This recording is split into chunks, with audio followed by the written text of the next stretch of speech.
Bienvenue dans l'espace numérique de travail proposé par It's Learning.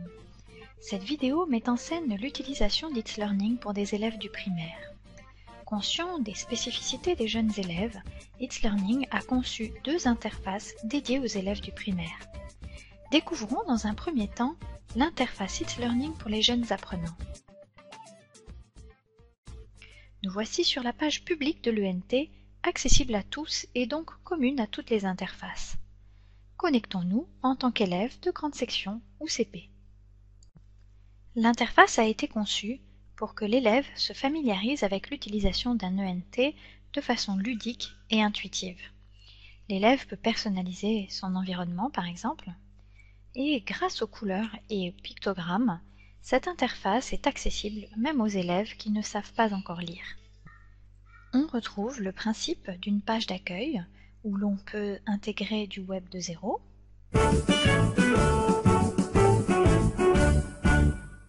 Sur la petite Anna. Et où l'on peut naviguer parmi les matières. Prenons ici l'exemple d'une utilisation en maternelle où l'enseignant peut utiliser l'ENT un peu en remplacement du cahier de liaison, du cahier de vie qui circule avec la famille pendant les week-ends. Petit lapin, plein de poils, petit lapin. On peut échanger sur les messages pour les semaines à venir ou sur des projets spécifiquement faits dans le cadre du multimédia en mettant les enfants dans un projet d'écriture, alors ici ce ne sera pas d'un livre, mais d'un dessin animé finalement.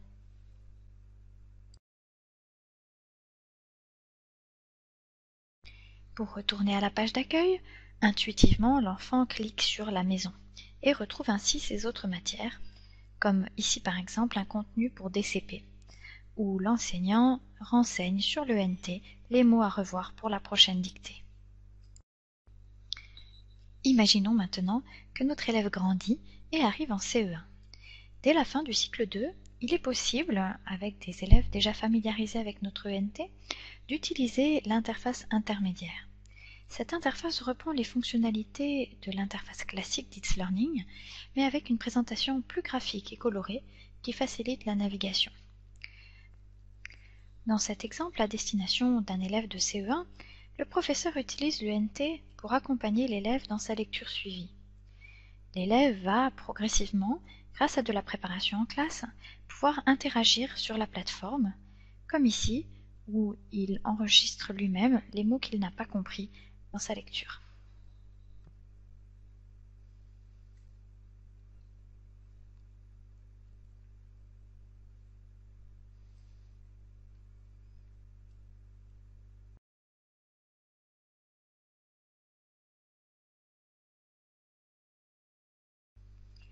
Notre élève grandit encore et arrive en CM2.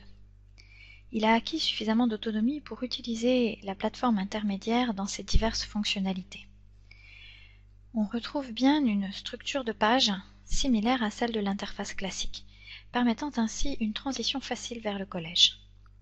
Sur la page d'accueil, spécifique à l'école primaire, des informations plus complètes et complexes peuvent être transmises aux élèves.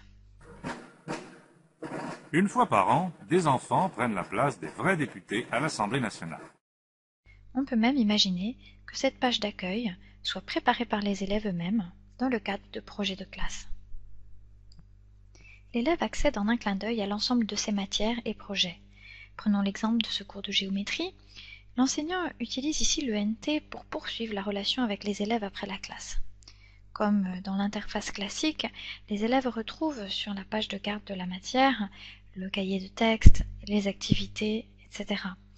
Ici, après chaque cours, l'enseignant donne un récapitulatif aux élèves de la leçon et des choses à faire pour le prochain cours.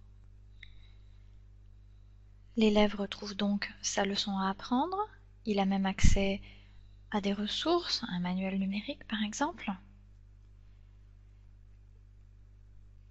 Et le professeur a même créé un exercice d'entraînement pour que l'enfant puisse s'auto-évaluer sur son travail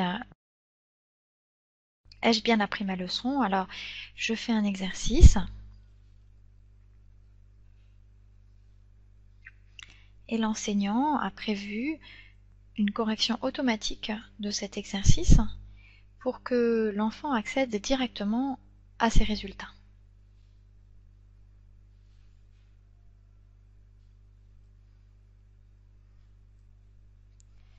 Je vois donc rapidement si j'ai bien appris ma leçon ou s'il faut que je la retravaille.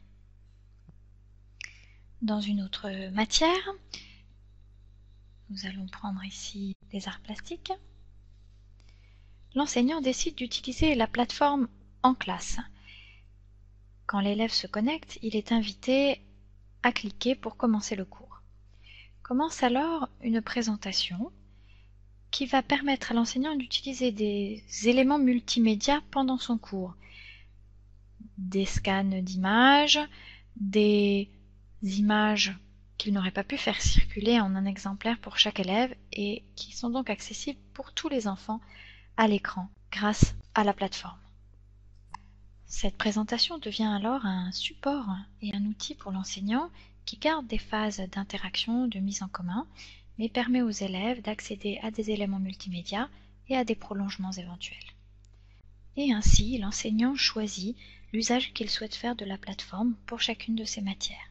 Et bien sûr, l'élève a accès aux fonctionnalités de l'interface classique, c'est-à-dire les projets, l'annuaire ou un espace pour stocker des données.